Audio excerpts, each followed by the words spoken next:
Hello there. What's your name? My name's Ben. I'm a surf lifesaver down on the Gold Coast. Right. That's mainly my full-time job. Right. Part-time is that I actually help run the campsite out at Corumbaran. Right. Yeah. Thanks, Ben.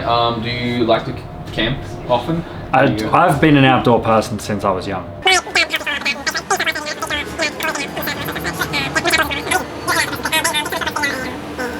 Web app test today. Yeah, no worries, mate. I just would like to remind you that is today we are not testing you. You are testing us. There is no mistake that you can do. So please feel free to drop any feedback that you like.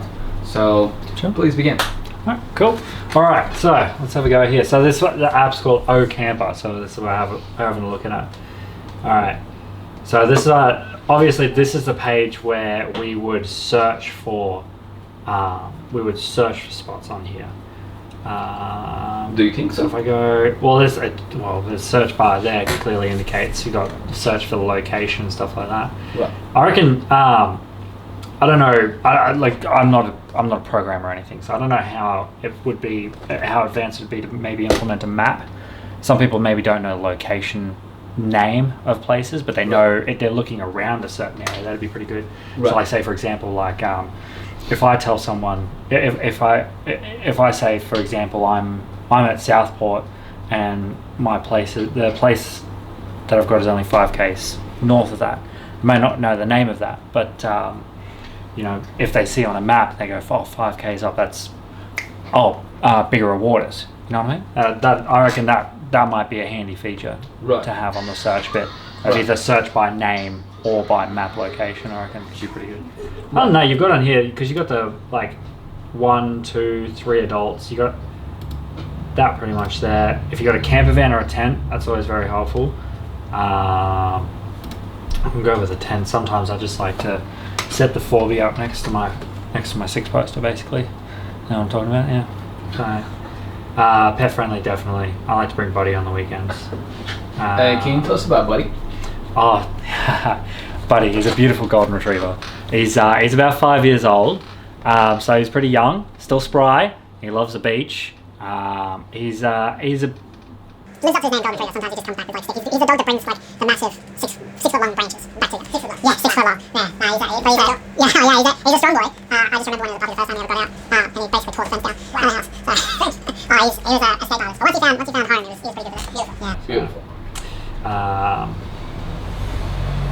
Alright, so we got pet friendly, probably a water supply I need on that. Don't bother with powered. I always bring my own generator pretty much. Right. Along with me. So we'll go. I'll search up Sunny Coast, see what's there. So we've got. I do like this idea of how they've got on there, what features are around the area. Yes. So, say for example, because I looked up Sunshine Coast, obviously that's by the sea. But obviously, if you look somewhere like, say, Tamborine Mountain, it would be like bushwalks and stuff like that added onto that. Yeah. Do you think any information that is missing about Sunshine Coast or highlights would be different than what it is right now? Possibly the thing that pops into my head, and this is mainly just because I'm a surf lifesaver, is maybe probably not as advanced as weather patterns, but maybe weather warnings in case a particular spot has a bit of an issue with maybe weather at that time of year or something like that. Not obviously not to be a deterrent or anything of that, maybe just for people to be prepared of that area.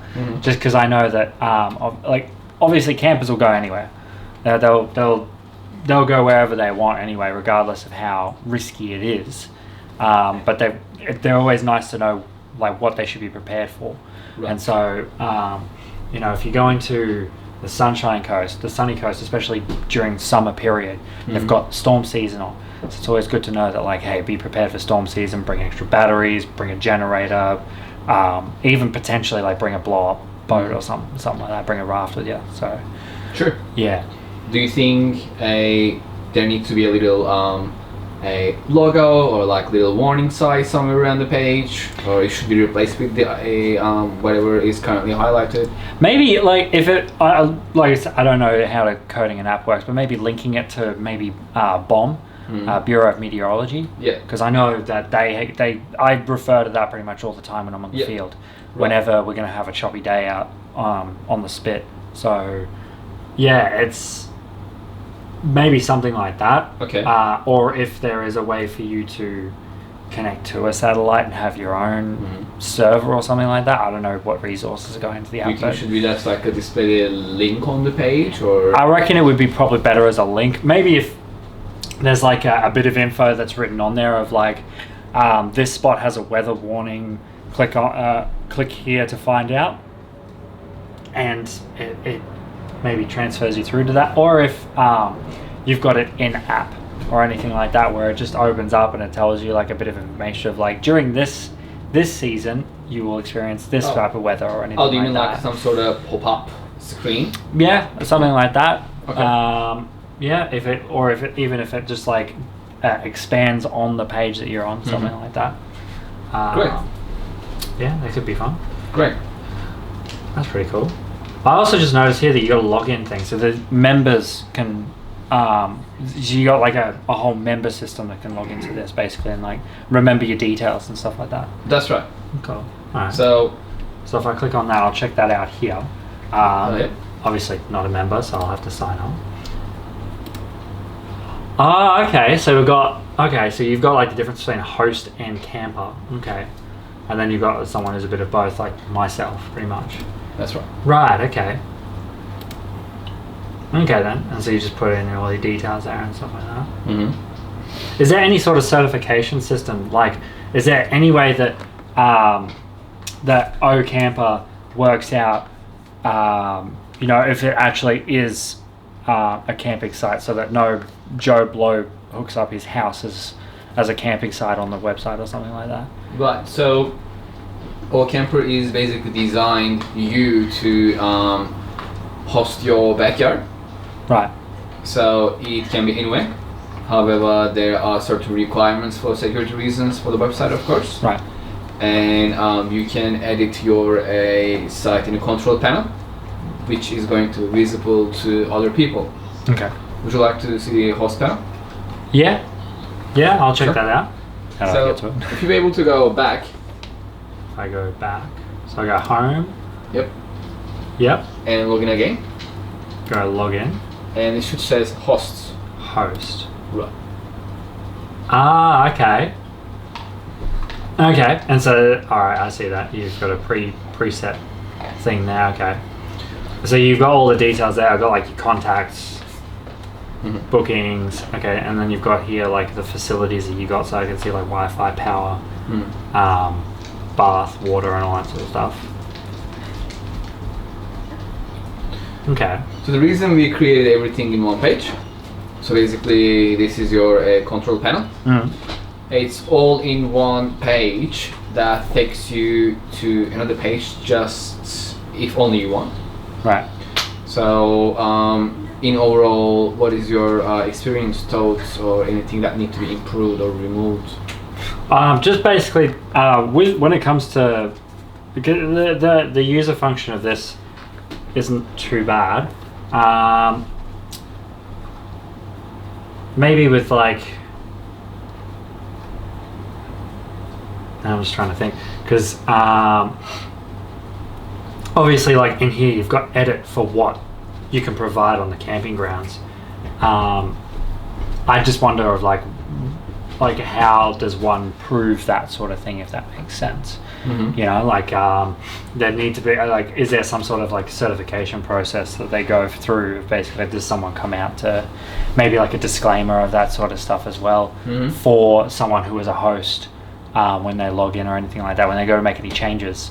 As soon as they press that, they say like, okay, you need to provide proof or substantial proof or something like that. That's the one thing I can mainly think of, because nowadays you can get like a lot of people who can scam the living crap out of anyone, basically, especially when you get a lot of tourists and stuff come over. I've had a lot of people, even like Californian exchange students and stuff on the Gold Coast, and they've not known how to actually be on the beach and stuff. Right. Which it sounds weird, someone who lives on the beach should know, but anyone can just kind of write something up and say it. Yeah. I suppose if there's just a way to make sure, you're getting the real deal. Maybe like a verification tick or something like that. Right. A way of earning that verification process, saying like, we've physically been in this spot. We've got people who know about this place, who have used these amenities. They know that this is, True Blue, basically. Yeah. True Blue. Yeah. What is the meaning of True Blue? True Blue. Yeah. It's genuine. It's something that's like what it says it is, basically. Right. Yeah. Right. Earlier you were talking about the Californian exchange student. Do you have anybody experiencing such things in the area? Specifically in the where I do my surf lifesaving, it's just basically no local knowledge of it.